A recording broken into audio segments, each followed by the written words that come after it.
Welcome back. I really want to run through the book with you, and on the subject of depression, we've done the first little part, but I want to do 5 more parts, so you end up with a compact summary in 6 different parts. So what I want to do in part 2 now is basically just give you some information on the contents from the book, and then run through the types of depression that you can have, symptoms of mania and depression, causes of depression, and then a little bit of where I'm from, and just give you some more background information.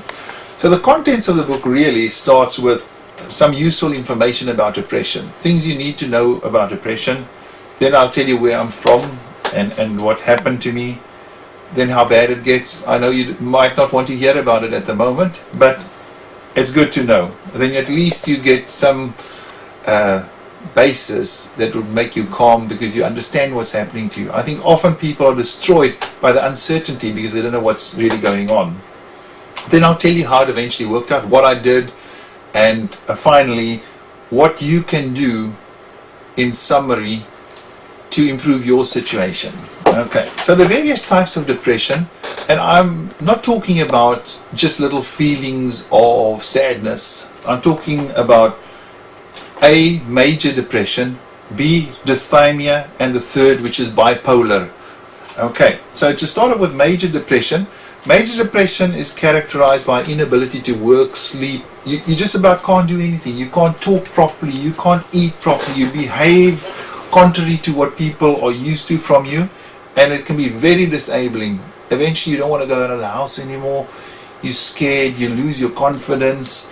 So really it can be a lifetime of suffering for a patient once they suffer from depression, major depression in any case. Dysthymia is obviously a less severe type of depression, and it can be long-term, involving some chronic symptoms that are very disabling. So it might just last for a shorter period, it might be for the next year or two, something like that. And people find that it might reoccur, and later on in life they can struggle from dysthymia again.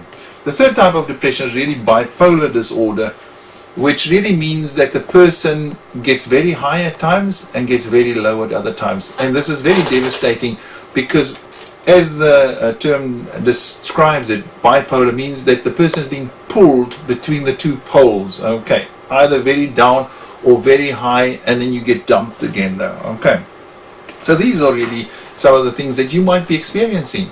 You know, you get up on a Monday morning, you feel depressed. On Wednesday you feel more excited again, and by Friday morning you can't get out of the bed because you're that low again though. Okay, obviously the most severe forms of depression can go into what they call mania, and it's really where you've got no energy, everything seems to be sad and hopeless.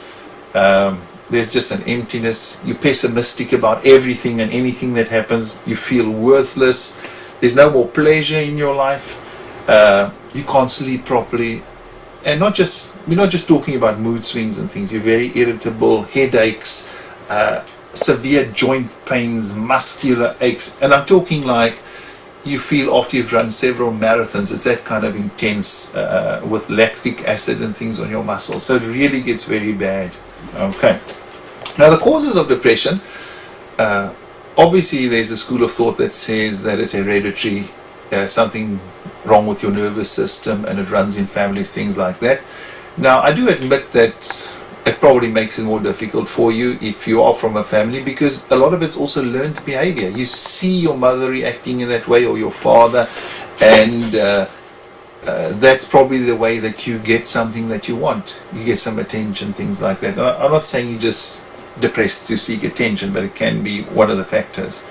Okay, there are really 3 main identifiable triggers. One is like social issues. You're losing your job, you can't get along with other people, you get divorced, you're isolated, even though you live in a city, you've got no friends, things like that can lead to it.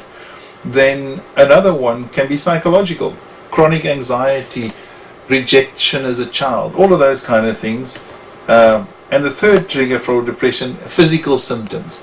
Let's say you get injured in an accident, or you are chronically ill all the time. It's something that really pulls you down and makes you very ill eventually.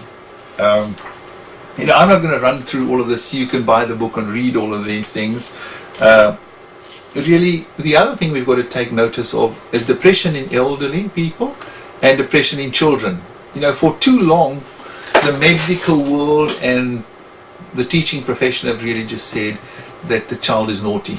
Now, I think a lot of children are naughty, don't get me wrong, and they should be sorted out appropriately by their parents. I don't think it's the right or the place of the state to get involved in the raising of the children, but that's just my opinion. Okay, so only over the past 15 years has depression in children really been given any recognition. Previously, they've just been referred to as lazy or difficult children, and we really have to pay real attention to that, because Ritalin, another drug, is not the answer. It's not the answer just to make somebody drowsy and get them halfway to sleep and let them go through life in that manner. It's just not admitting what the problem is. Okay, a baby is born with a need to be loved, and it never outgrows that need to be loved. So even as big babies, we need some attention. Okay. If initially the depression is just something, let's say not just, something emotional, in the long term it can also become something physical. So you start off being depressed and it actually affects your state of health, and you can become very physically ill from suffering from depression. Okay, so let's not ignore that. Just in closing this part 2, I want to say where I'm from. I was actually born in Knysna in the Western Cape in South Africa. I grew up in a place called Humansdorp, which is near to Jeffreys Bay, for the surfers, where the famous waves are at Surfers Point, and I often spent 2-3 days a week in Jeffreys Bay at the beach, and that's really part of the place where I grew up, and I actually do, as a result, still love to swim and to be in the ocean. I've got an elder brother, Robert, who's about 5 years older than I am, a sister, Trudy, who lives in Australia, who's 5 years younger than I am.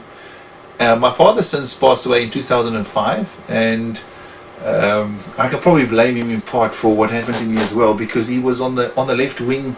He was a supporter of a guy called General Jan Smuts, and to live as an English-speaking South African in those times amongst and with the Afrikaners, who we obviously got sorted out quite well as time went by. My mom is still alive. She lives in Humansdorp still, where I spent most of my childhood. I got married in 1982. My wife Barbara is a maths teacher. I have 2 daughters. Sophia is 23 and Joanne is 21. A lot of the things that happened with me and when I was struggling was just after university. Obviously, I have an A-type personality. I'm an architect, and what I did, by the age of 26, I was a director of a company that had 16 offices. I had 8 other partners, and I think only 2 of them got paid more than I did at the time, because I was so upwardly mobile, so focused in getting ahead. And I always tell my children that I don't expect anything from them that I haven't achieved or done myself. And to give you an idea, at the age of 25, I was a director of probably about the 3rd largest architectural company in the country. I was driving the fancy BMW. I had the big house with a pool. All of the normal things that people reckon you need to be successful. But at that time, I had to earn about 60,000 Rand a month just to have nothing. Basically, before I could save 1 cent, I actually had to spend 60,000 a month, and it was not fun any longer.